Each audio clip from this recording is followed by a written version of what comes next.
Hey Linda, What? why was the strawberry so sad? I don't know. Why? Because his parents were in a jam. Oh.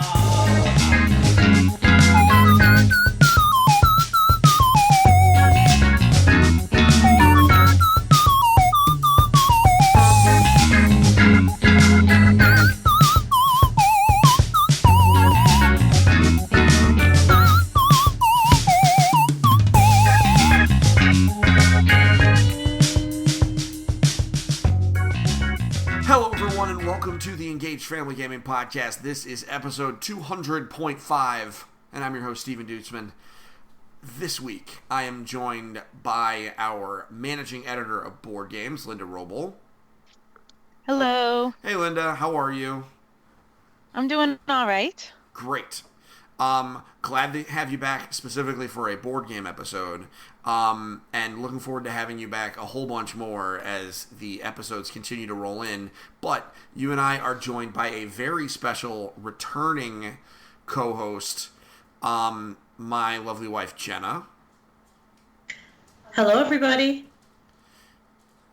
And so Jenna has taken a bunch of time off from the podcast. She's been here a lot. In the past, she was filling in for people. She did everything except permanently host the podcast and replace me for any length of time because I'm irreplaceable. But Jenna, thank you for coming back to celebrate the 200th-ish episode of our podcast. You are very welcome. I'm looking forward to it. So this week we're going to talk about board games. Last time, I was joined by John Tomlinson, the man behind the curtain, and Amanda Farrow, the Princess of Power, who sends her regrets, by the way. She's actually not able to join us this week. The day job got a little crazy busy for her. So we talked about video games, and specifically we talked about some of the developments in video games kind of since Engaged Family Gaming started, and specifically focusing on some of the major developments and things that happened while the podcast was running.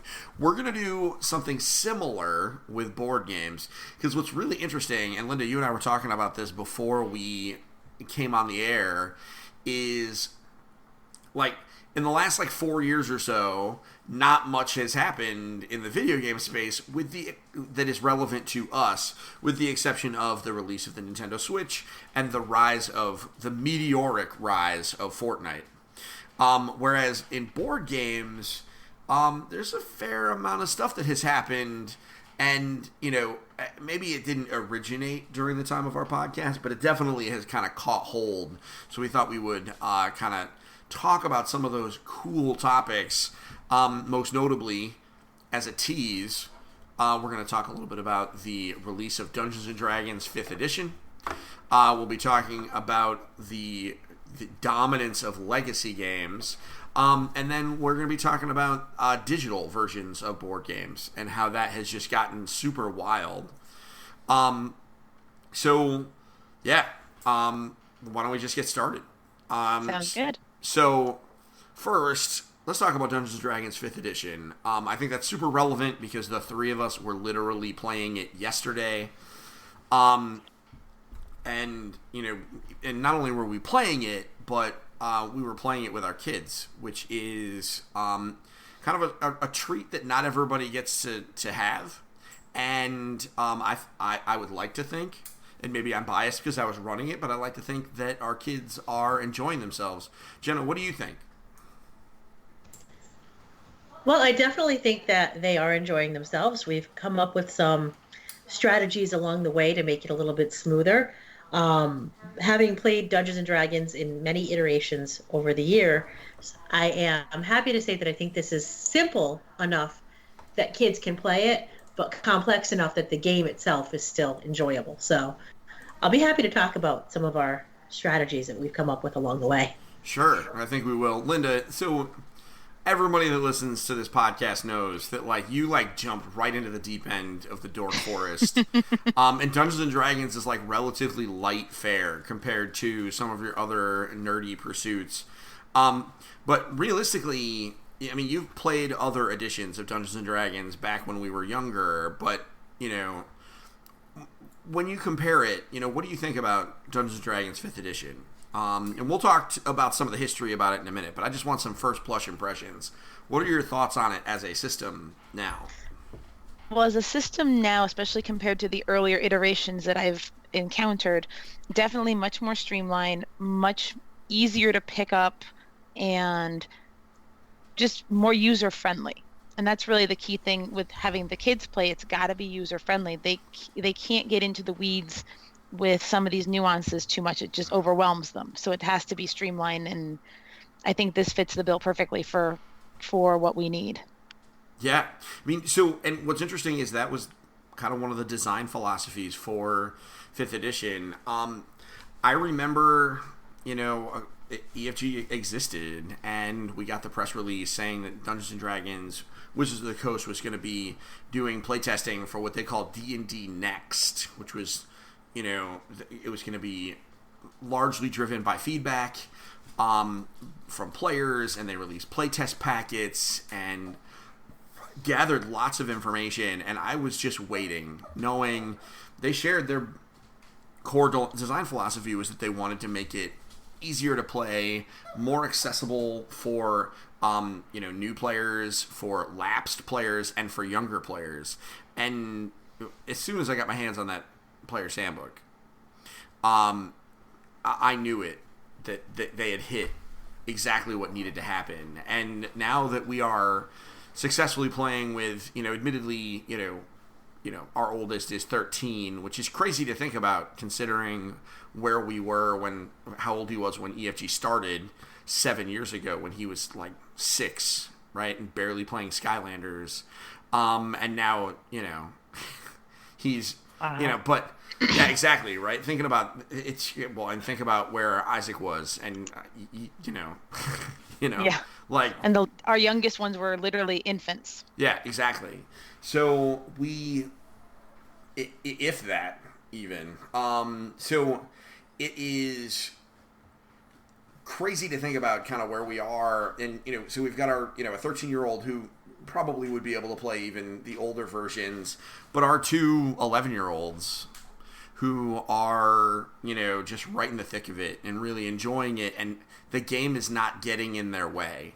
I think it took a little bit of time for our guy, and I'm sure Jenna will have some comments on how we helped fix that, but but all 3 of them have really just kind of embraced the game and are participating in it. And I don't think they could have necessarily done it as readily with previous editions. What do you think, Jen? No, I would have. Go ahead, Linda. I don't think they would have been able to do it with earlier editions. It would have been too overwhelming. I think the simplification of the process, the fact that they can pick their character, that all of their points are very easily added on, easy to understand. The way the dice rolls work now makes everything much less complicated. And some of that stuff gets in the way of enjoying the game. So I think that this really does allow them to immerse themselves in the role play part of it, listen to what's going on around them, and really not worry so much about the dice and what are they going to do next and what's next on the card. And the way it's simple now, I think is just much better. Agreed. I think it really lets them focus on the story, not the stats. Yeah, I think that's a nice kind of bumper sticker way to kind of simplify the situation. I think another positive change that kind of came from the rise, and now what I can safely say is like dominance of Dungeons & Dragons 5th edition, is they've changed the way that their content is released. Jenna remembers 3.5 and the books upon books upon books that I kept buying and coming home with. And it was like every time I went to the bookstore, I came home with another source book. And I could only imagine how much easier it would be now if I was, because Amazon. It felt like every month a new book was coming out with more rules, tacked on top of more rules that weren't necessarily play tested together. And so everything was just kind of nuts. And so they've simplified it now so that basically they're just a new everything's kind of tied to adventures. And so new rules come along with new adventures. And that happens every 3 months or so. And I mean, they have released and are going to continue to release like new campaign settings. Like Eberron is coming out later on this fall. But a lot of the content has come out just alongside the different adventures that they put out, and they put out a new adventure every 3 or 4 months. That has simplified it a lot. They've also released a lot of content just for free online.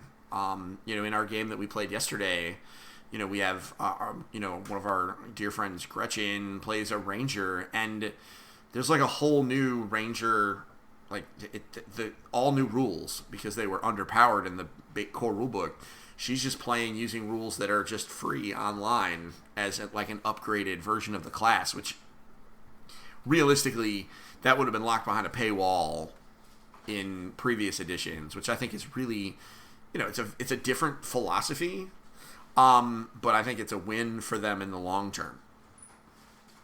It's true. You're getting more people that want to come in and tell the stories that they're writing. Yep. I think that's no.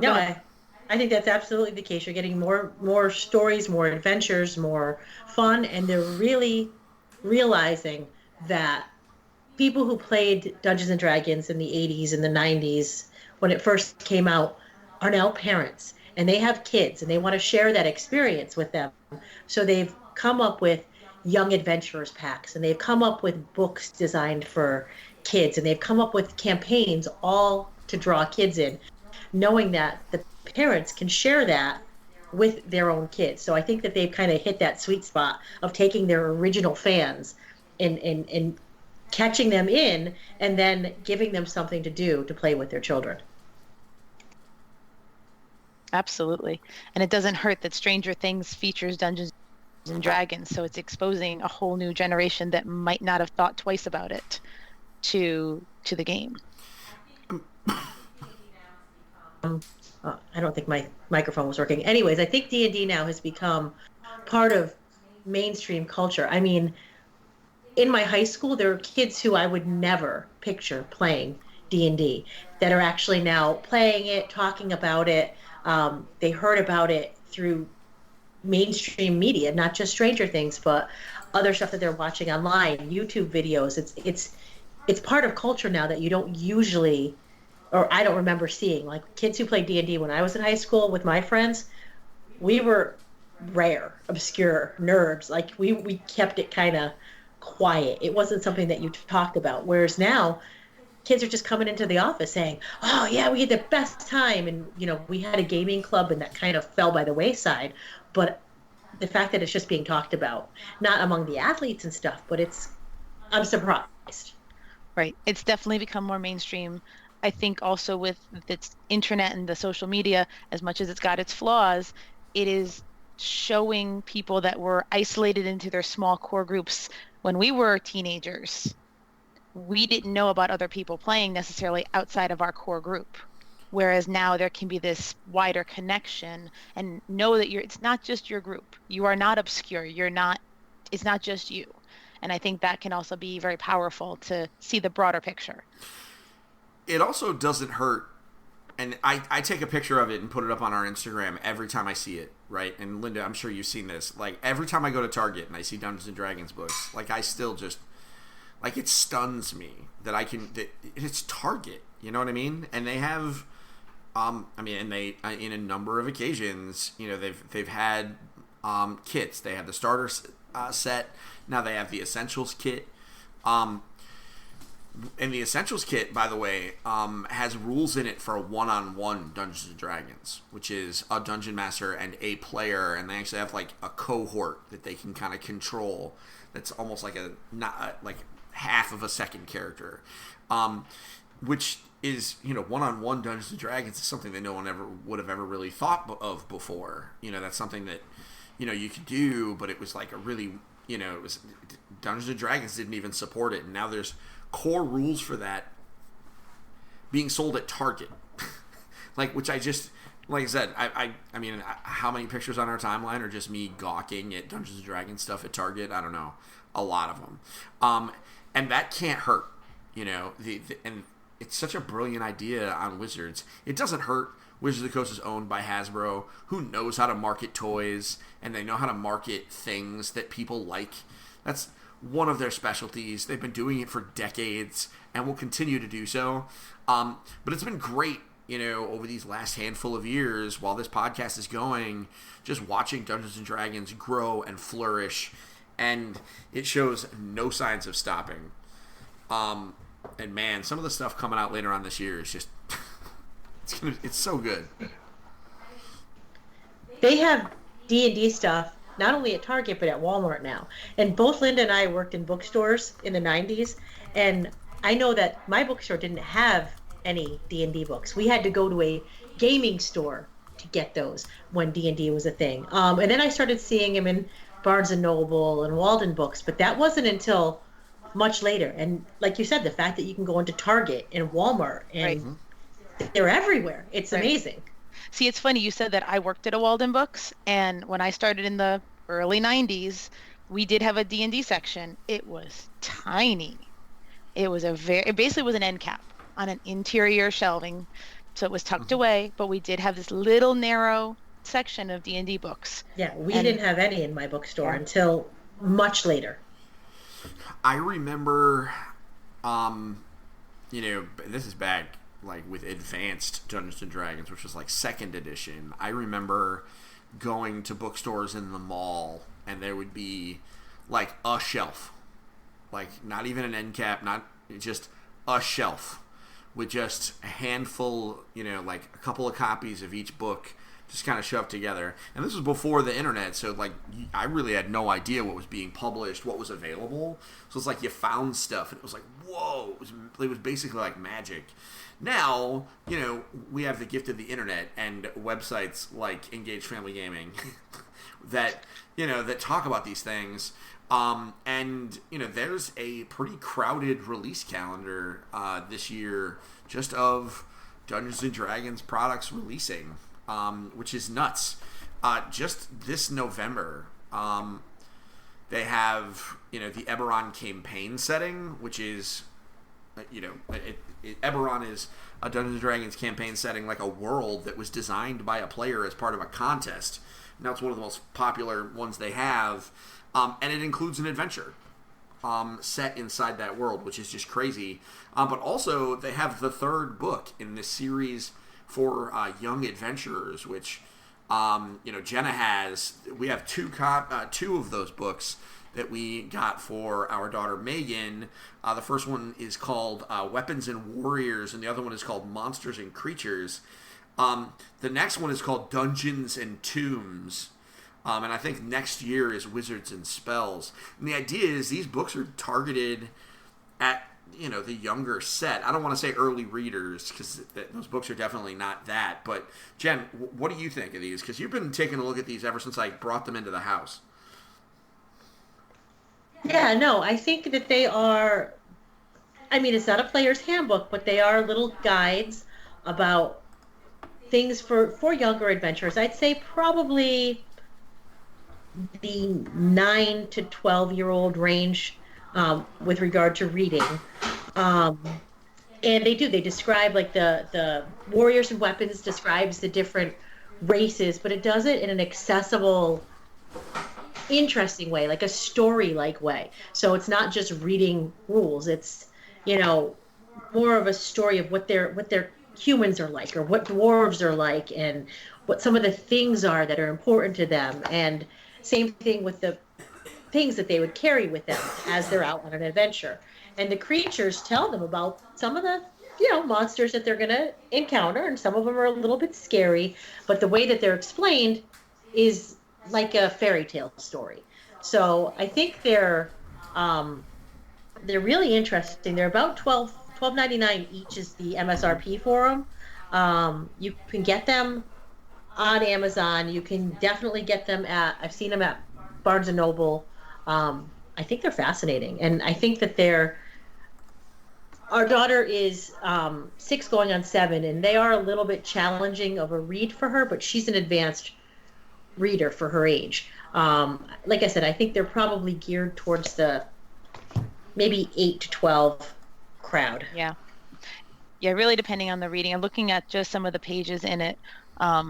It's definitely not an easy reader book, but definitely way scaled down than the standard Dungeons and Dragons books. Well, I mean, I think the big key is with these things, and this is kind of an expression of what they're going with the other books too. Is it's more about the story than the stats, and these are really all about helping understand choices and what those choices are about.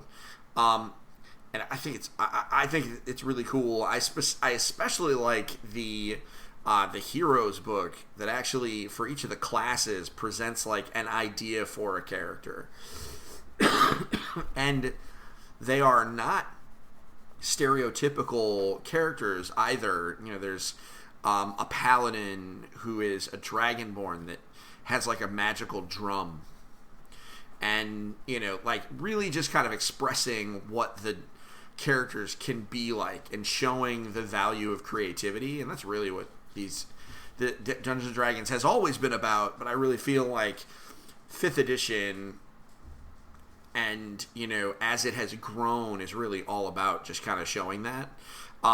It's going to be it's been a wild handful of years. Can't wait to see a few more. Jenna, were you trying to show me something? No. Okay. So that's the first topic of kind of the wild stuff that has happened over the last handful of years since this podcast started. Any final thoughts on Dungeons and Dragons 5th edition before we move on? No, I think we covered the big touch points. Absolutely. I'd love to hear all y'all's thoughts. So everybody that is listening, send a message on in to the Engaged Family Gaming Facebook page. You can go there by going to engagedfamilygaming.com/Facebook or facebook.com/engagedfamilygaming. Let us know your thoughts. Are you playing Dungeons & Dragons now? Have you thought about potentially playing it? Let us know. This is something that we will be covering more in writing and in videos, etc., on our various pieces of content as time goes on. In fact, we're going to have a monthly podcast dedicated entirely to Dungeons and Dragons that will be airing by the end of this year. So keep your eyes on that if this is a topic that is of interest to you. Okay. Next, let's talk about legacy games. I think that is, if I want to think about the last, the last, it certainly isn't 4 years, but the last stretch of time, I think legacy games have really taken over, and I think at this point they've almost died down, but it's impossible to talk about board games without talking about what legacy games mean and what they are and what our thoughts are. Linda, I know you did some homework beforehand. Yes. Because that is your MO. What are some fast, fun facts about legacy games that you want to share with the crew? With the crew. So I will read out my homework assignment. So from the research I did, it looks like Risk Legacy came out around 2012. So like you said, it's outside of that 4-year window. However, Pandemic Legacy, which is sort of what really set the board game world on fire with the legacy games, that came out in 2015. So more within the window of the podcast. Okay. And both of those, both Risk Legacy and Pandemic Legacy, were co-designed by Rob Daviau, who is the father. That's why they call him the father of legacy games. Mm-hmm. Absolutely. So, for those folks listening that might not know, what makes a game a legacy game, I think, did either one of you want to take a stab at it? Sure. I mean, I can try to summarize it, see if I can do it concisely.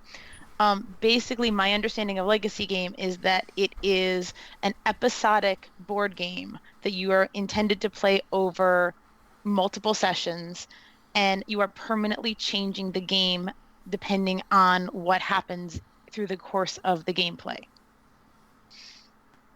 Does that summarize it pretty Yeah, pretty pretty concisely. much. Jenna, anything else you want to add? No, I think that's a pretty good description of what legacy games are. Absolutely. Yeah, I mean, the permanence, I think, is the big piece, right? And that's what drives Jenna nuts. She absolutely hates it. You know, anytime we're playing a legacy game and we have to rip up a card or, you know, put a sticker on a board, like it really kind of she has concerns. Jenna? I think that was more in the beginning when I first started hearing about legacy games, our first try at a legacy game. I don't think I feel that way as much anymore because I've become used to it. But I think in terms of board games, I mean, we've grown so much in the podcast, in what's available out there and what we know about them that, you know, I'm a little bit more used to it now. I'm not as stressed about it. It is challenging, though, to do that, to rip up a card when you're, you know, the first time you do it. But now it's kind of old hat. Linda, can you imagine? Let me paint a picture for you. So the first time Jenna was asked to rip up a card as part of a game thing, can you imagine? I mean, just imagine for just a brief moment how freaked out she was. It was kind of... I can imagine. I'm sure it did not go well. I wouldn't rip it up, actually. I put it underneath something and tucked it away just in case we needed it later, even though everybody said you don't need it later. I'm like, but I just can't. Yep, she definitely struggled with it. So what's crazy about the legacy games, she's not the only person who has these kinds of problems. And I'd love for the audience to chime in on what your thoughts are. There are some people that won't play legacy games because they really dislike that idea of, you know, destroying stuff. I mean, it doesn't necessarily bother me. I think it's kind of hysterical. Well, I used to think it was hysterical that my wife would freak out about it. But so these games, for a while, it felt like everything was getting a legacy game. It's true. To the point where I'm so very, you know, like, I'm very surprised that Hasbro has not tried to make like a Monopoly legacy. Like, that's kind of, I'm just surprised that they haven't. Just because everything else has gotten its own version, it feels like. But like most recently this year, they released Machi Koro Legacy, which is again developed in partnership with Rob Daviau. Like, it's just a kind of an example of just another, just everything's getting that one of those versions. I can't believe that we didn't hear about that. Our son, I mean, from our oldest, because he's a huge Machi Koro fan. We definitely heard about it. But not through him. Well, yeah. I'm surprised. He and I have spoken about it on a number of occasions. So maybe we just didn't tell you, I guess. I don't know. It's available it's available right now. From Holiday Gift Ideas. Yeah, Holiday Gift Ideas. You're right. Sure. Machi Koro Legacy. So here's my question for the two of you guys. So the legacy games, is it a fad? Like, are we seeing it's slowing down? Do we think that it's gonna go away, or is it just gonna slow down and just kind of just be a regular part of the board game space, or what do you think? I think it's slowing down for sure. I don't see it going away because if a designer or developer has a great inspiration for a game that can be turned into legacy, I think we'll still see those. But it feels like it burned really brightly and now is fading away just a little bit. And ironically, I never have played a legacy game yet. We'll definitely have to do that with you. I do think that it is, like you said, it caught on fire. It was huge for a while. And I think that it is starting to fade out. But I think it's going to be kind of the same thing as escape rooms. Hugely popular. People still go to them. It's just not the big thing anymore. But when you think about some of the problems that people had with legacy games and the investment involved, I think people have recognized that, yeah, okay, you might be spending $70, $80 on a legacy game, probably much less on some of them now. But for a series of people to have episodic entertainment over a long stretch of time, you'd spend $70 if you bring 5 people to the movies easily, you know? So I think that hurdle that was a problem in the beginning, people have really gotten over. And I think that lends to more legacy games being created just slowly along the way, like you said, as they fit, as they make sense. Just like escape rooms. I mean, they're not the hugely popular thing anymore, but now schools are getting involved in them and classes are having them and all kinds of things like that. I think they start out popular in a certain group and then they kind of fade in that group, but then their popularity might trickle down somewhere else in a different field. So I think people who maybe aren't hardcore gamers like they were when they first came out might be interested in them now. You might see a family pick up Pandemic Legacy as opposed to a gamer family right away. You know what I mean? Something like that. And what you said with the sticker shock, it's a lot when you think about, a $50 to $70 game. For a really hardcore gamer, they're easily dropping $100 on some of these really Euro games that have all these components. That's not an unusual price tag. And I think that's the other shift as it becomes more common to see these little bit higher end in Target. True. It makes a difference. When you see Pandemic in Target and then, oh, there's Pandemic Legacy. Well, it definitely changes the culture when it's sitting on a Target shelf or even a Barnes & Noble shelf. Absolutely. Absolutely. Well, I think another piece, and this is just something like the hate against those games, which, I mean, obviously they sold very well and people loved them. So, it's not like the hate went too far or, held it back in any way. But one of the things that was said against them was the idea like, well, I don't want to buy a game and only be able to play it 12 times or whatever. And then, the kind of the counterpoint to that is, kind of the consumer culture for board games, because so many of them come out. Like, there are a lot of folks that get a board game and play it once. It's true. And never play it again. So the idea Absolutely. that, oh, well, you can only get 12 plays out of this game, that's actually not necessarily a problem, because every time you play it, it's at least a little bit different. And in a lot of cases, you're not going to play a board game 12 times regardless. I mean, we certainly have that. I mean, we have games that outside of, especially games that we didn't get for review, games that were either given to us. I mean, we have games that were given to us that are still in plastic, be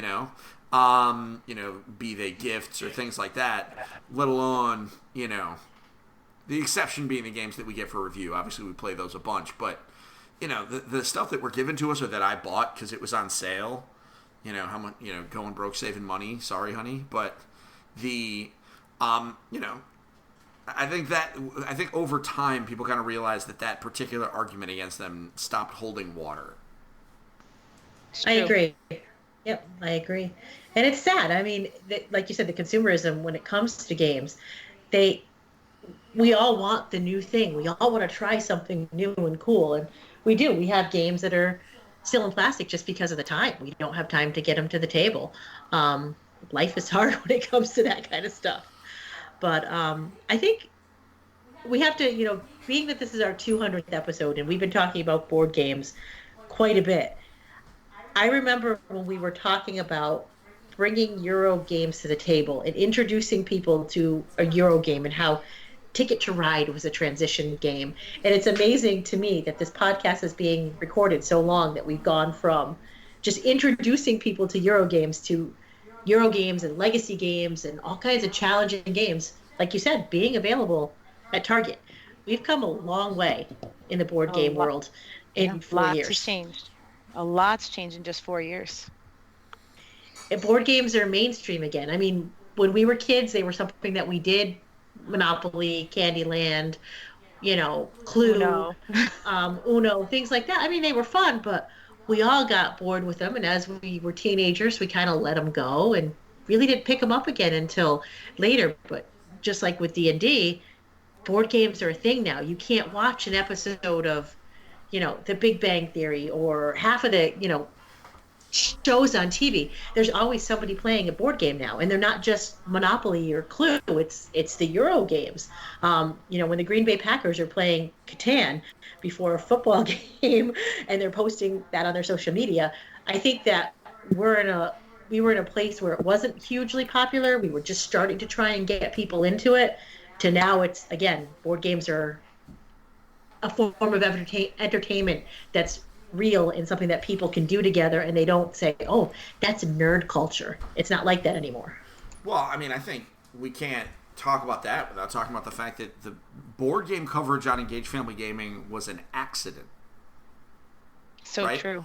I mean, Linda was there, right? Like, and Jenna was there too. Like, but all three of us, like, when I started Engaged Family Gaming, and I've told this story before, but when I started this website, it was intended to be a video game site. I'm a video game writer. I want to write about games, but I specifically want to write about video games. And when the site was getting ready to go up, that spring, I reached out to our friend group, for the most part. I was like, hey, I need writers. Who wants to help? And a few people were like, well, I'd write about board games. And I was like, you know what? Fine. And I remember having the conversation with Jenna, being like, man, I guess some of the only bites I'm getting are from people that want to talk about board games. I figured we would get, maybe every couple of months we'd put up like a roundup of board games. Because I didn't really know how big the board game space was. And go figure, they started doing just monster numbers traffic-wise compared to some of the video game content that I was creating. And I was like, well, I guess maybe we should start covering it a little bit more. And I remember the day that I looked at Jenna and was like, you know what? If we're going to do it, we got to figure this out. Let's get one. And I bought Ticket to Ride. And it was on sale and whatever. And I brought it, and it came into the house and we learned it. And, I remember after we finished like a couple of games, I looked at Jenna and was like, oh man, this is cool.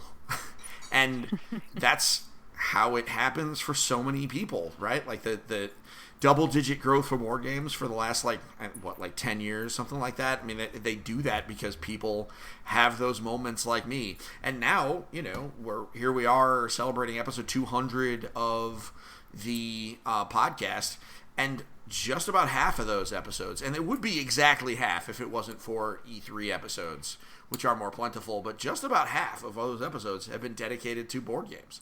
And that's completely by accident, but just driven by how popular these games are and how many of them there are and how much coverage is needed for them, because man, there's a huge audience out there looking for information about board games. And I had no idea. I like to think I'm pretty connected to nerd culture and to video games, and the board game sphere caught me so off guard. Right, Jenna? I mean... Oh, I know. I remember, the first couple reviews that we wrote about board games and the first couple games that I found, and I was like, oh, we'll write about Ticket to Ride, and we'll write about Suro, and we'll write about, I think it was Forbidden Island.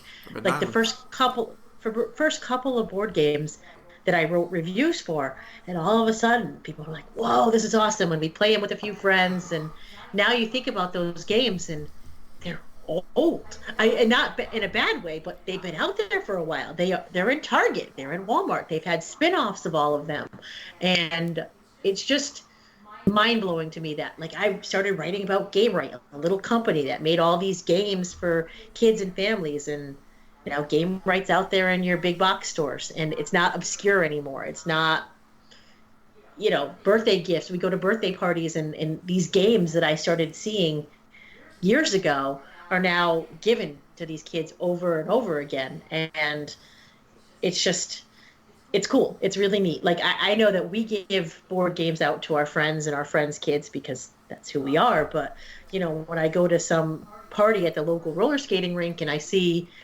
15 board games being opened up by a kid there, I'm like, wow, this is everywhere now, and it's not Candyland, and it's not the boring, hate to say it, games that I remember from childhood.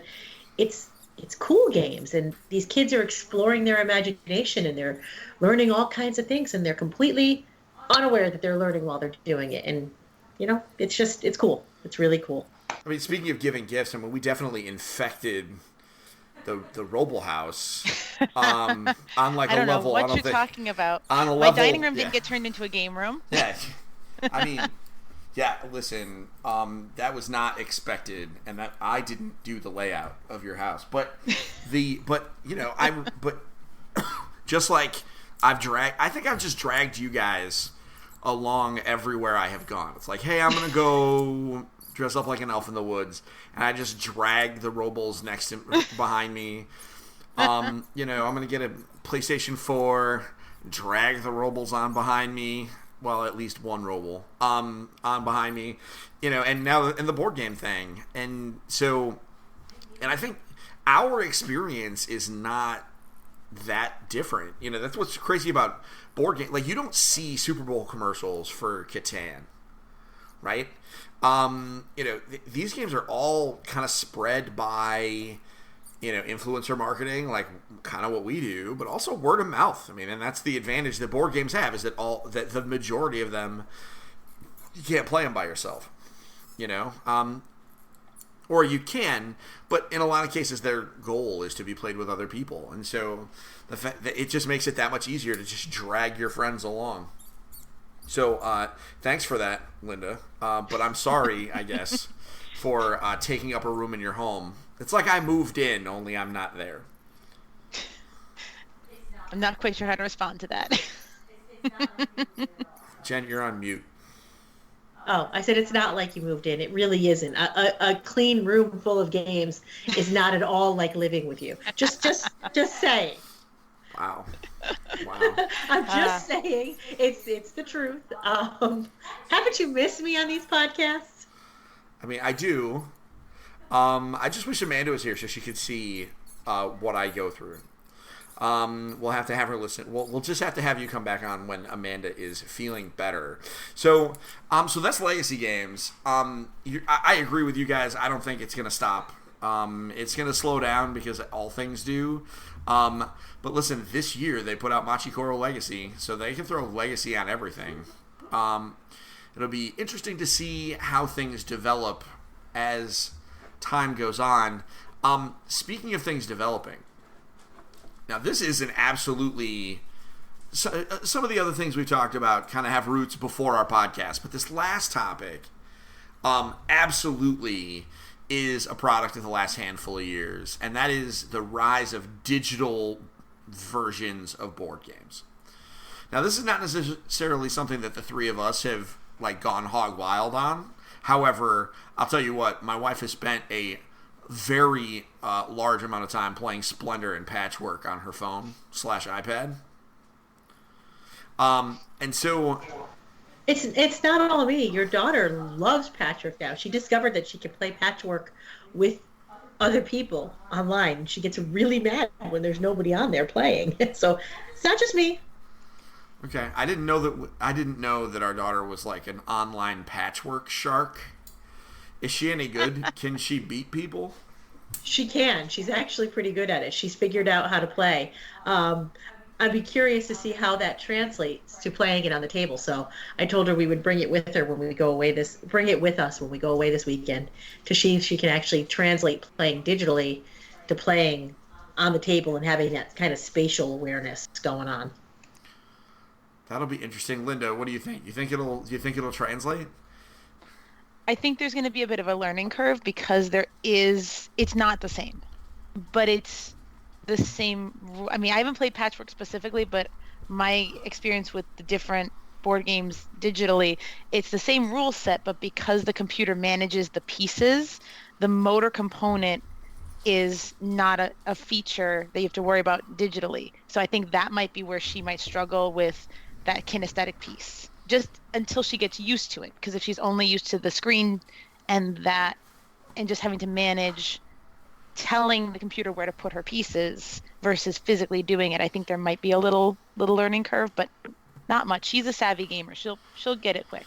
Yeah, I'm not playing against her. She'll beat me. So I think you brought up a good point with digital games, though. In general, they are more streamlined, and the computer does a lot of the managing for you, and it does a lot of the kind of tangential thinking, the stuff that you don't really need to focus on when you're playing the game. It does all that little stuff for you, and then you get to just focus on the gameplay. So tactically, I think I play some of these games that I play online better than I do with the physical game, because I'm seeing a more focused, directed version of the game than I am when I have it laid out on the table and there's other players and there's people or things. I mean, yeah, there's AI players that you play against in some of these games, but you're not focusing on, oh, hey, what did he just pick up over there? Oh, I forgot what that one picked up. You're more looking at your own strategy and tactics on a computer because it focuses down that way, and it doesn't do that on the table. So I think that in general, digital games are more stream. Yeah, absolutely. The other piece of it that I've noticed is a lot of times it'll auto score as you go. So while you could keep track as you're going, in some games you have to keep track of the score along the way. It's more right there, because if the score is just displayed on the screen, you're more aware of that. The other thing I noticed is in a game like Splendor, there's rules with what you can take. Well, the computer, if you forget, oh, I can't take this because there's only one left, or whatever the rule is in that point, it won't let you. So it helps kind of guide you and scaffolds it a little bit for you as you're working through the game, and these little rules that you might forget and do it wrong, it won't let you. So there's a component of that too, how it kind of builds in this, scaffolding. Yeah, absolutely. I think, the whole thing with digital games is people found the board games, they were popular, but they couldn't take them with them. They couldn't play them while they were on break or while they were in a meeting that they shouldn't have been playing them in. And once they started downloading them, right. Once they started downloading them on their phones, they're like, oh, hey, I can take my favorite game. I can take Ticket to Ride, or I can take Zero, or I can take Splendor, and I can play them on my phone with AI opponents. And you hone your strategies to get a little bit better. But on the other hand, I think it's a really different experience. I think it's, it's cool, but it's more isolating. It's definitely not even if you're playing against people online, it's definitely not a social experience. I think they're neat. They're interesting versions of the game, but I don't think it feels like I'm playing a board game. It feels like I'm playing an iPhone app, or Yeah. whatever. I mean, it just takes some of that away. I also think that they hit their peak in popularity. I don't think that they are as popular again. I think there's Apple Arcade, there's video games that are like Nintendo's putting a whole bunch of stuff onto phones now. I think board games have kind of, to me, it feels like lost some of that edge that they had for a while. Yeah, it might be that I think some of the people that really love a certain game may try to still find it digitally, but they're going to be looking for it versus it just being out there and popular. If you really like, there was one that I heard, and then somebody talking about that they just loved it as an app. I'm drawing a blank on which game it was, but it was so clean on the app and so easy to play, and they prefer it. So they went searching for it and made sure they had it. So in that kind of circumstance, we may run into more of that, where it's people that are passionate about a game are going to find it, but it's Right. not going to be super popular. Right. And some of the board games that have been made into apps are pricey when it comes to comparing them with other apps. So, $7.99 or, Apple Arcade, where I can play as many as I want for one price. Maybe I'll pick the Apple Arcade game and find something that's reminiscent of it. You know what I mean? Right. You have so to pick and choose. There's so much out there. There is. I don't know, Steve. What do you think when it comes to digital board games compared to tabletop games and their long-term feasibility and stuff like that? Well, I mean, I don't think that we really can compare them. I mean, we have to because they have the same rules. But I think ultimately, by taking it and turning it into a digital product, it's a different thing. And we have to treat it that way. What I think is really interesting is how popular it is. I think when they started, a lot of folks had their doubts. But there are a handful of digital board game evangelists, online, etc., that really kind of swear by them.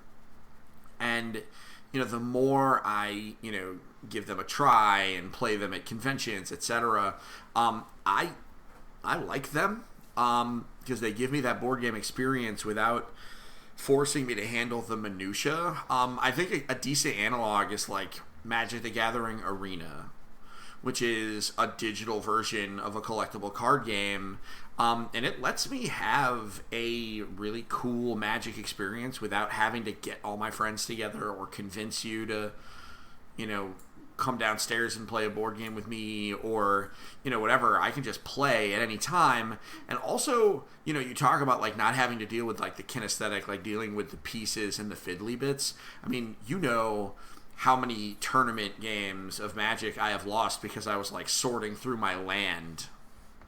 And like you can't do that in Arena. Like it gives people like me who might be a little bit distracted by some of that like less distractions, and gives another vector to like enjoy an experience. So I certainly love it. I think it's really interesting that they started.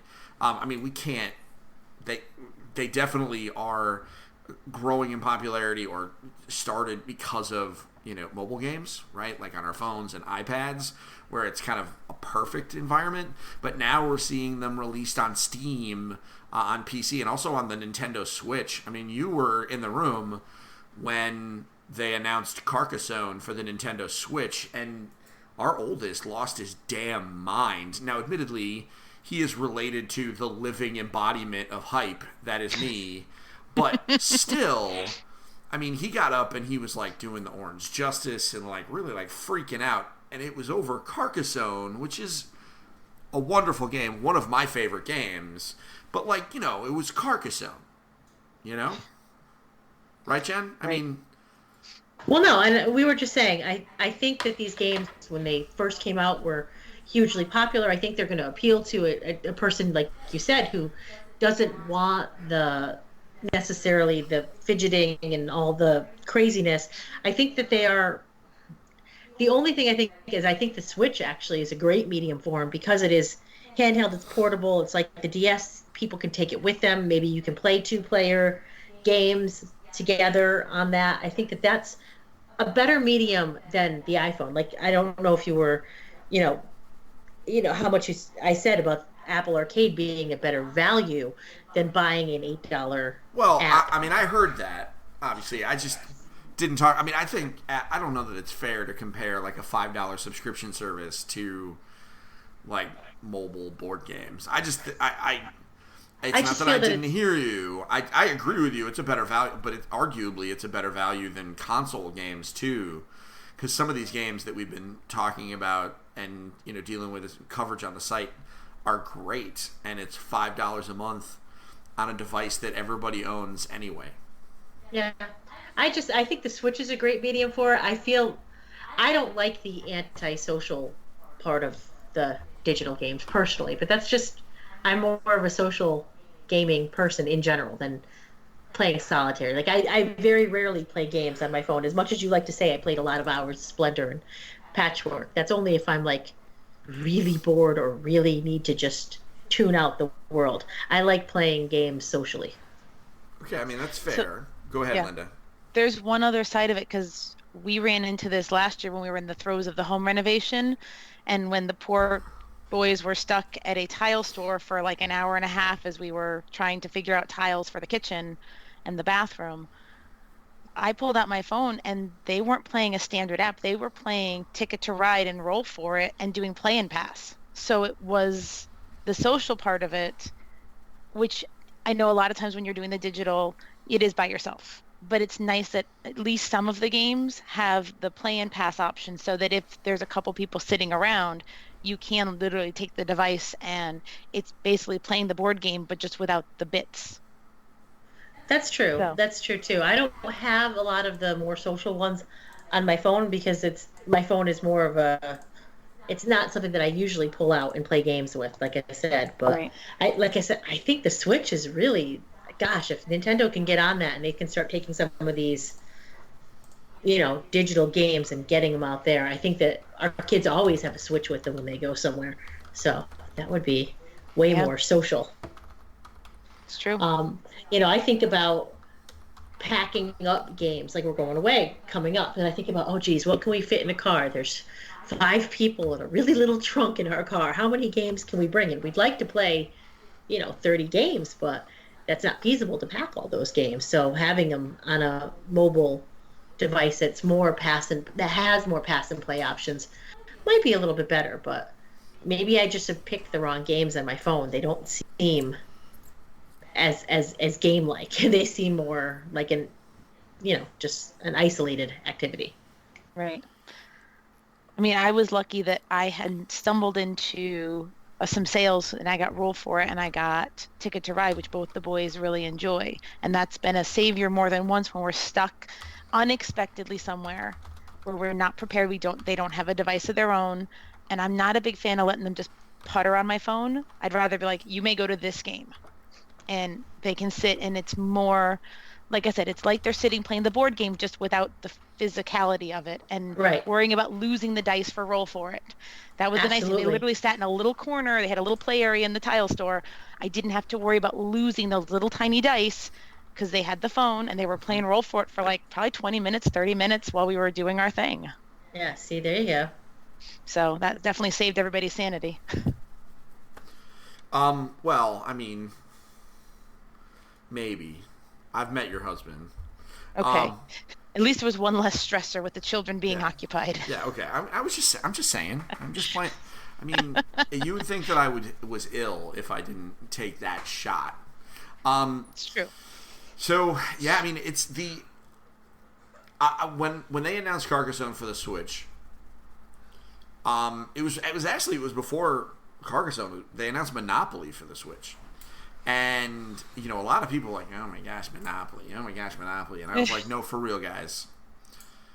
This is a very big deal. Because, Monopoly is, the most well-known board game on the planet, right? Probably pretty close. And the fact that it was there on the Switch, I was like, I'm not even worried about its popularity. But, man, is it one of those games where it proved the concept of being able to use the Switch to play board games anywhere. And man, games are still coming out for it and they're popular and it's really been kind of a wild experience. But it all started with Monopoly on there. And I mean, Steam actually has a very big, collection of board games. And, it turns out that, even with services like, Tabletopia and Tabletop Simulator, I don't know if the two of you know, well, Linda, I mean, you deal with Kickstarters a lot. I mean, having a Tabletop Simulator version of your Kickstarter game is turning into a requirement. Because it's just an easy way to demo games. And again, it's just more of this digital versions, the intersection between our real life and our digital space, it's just all kind of squishing together. Yeah. The line definitely is getting more and more blurry every year. Yeah, it's true. So that is, again, that's just the three of us. We could go on this for a while. I think we've kind of beaten that horse to death. But, it's not the only discussion to be had, though. I'd love to hear our audience's thoughts. So please, again, reach out to us on Facebook at engagedfamilygaming.com/Facebook or facebook.com/engagedfamilygaming because we're fancy. Let us know, do you play digital board games? Do you want to keep those things separate? I'm always interested to hear what people's thoughts are on some of the topics that we discuss. So Linda and Jenna, this has been episode 200.5. We did it. We made it. Yay. Here's to 200.5 more. So I'd like to thank the two of you for joining me. Both of you will obviously be back many times, if for nothing else, because Amanda was very disappointed that she didn't get a chance to podcast with Jenna. She has never heard Jenna's voice. So so maybe we'll just have to have you stay up late one night and come back. So, folks listening, thank you very much for listening. I hope you enjoyed listening as much as we enjoyed recording. I'm going to be back next week where we are going to talk about the results of BlizzCon, and we'll find out whether or not Blizzard dug themselves out of a hole or not. I doubt it, but we'll find out. Sounds like it's going to be a fun episode. It's definitely I'd love gonna... to hear. I'd love to hear, how it goes. I know our kids are very anxious to see what happens moving forward, especially with the announcement of Overwatch 2. Yeah, it's going to be, if that happens, but ESPN reported on it, so I'm feeling pretty okay. But anyway, that's for next week. So, this week, this has been the Engaged Family Gaming Podcast. Thank you very much for listening. We will be back soon. Y'all have a great day, and don't forget to get your family game on. Bye. Bye. Good night, everyone. We did it. Yay. We did it.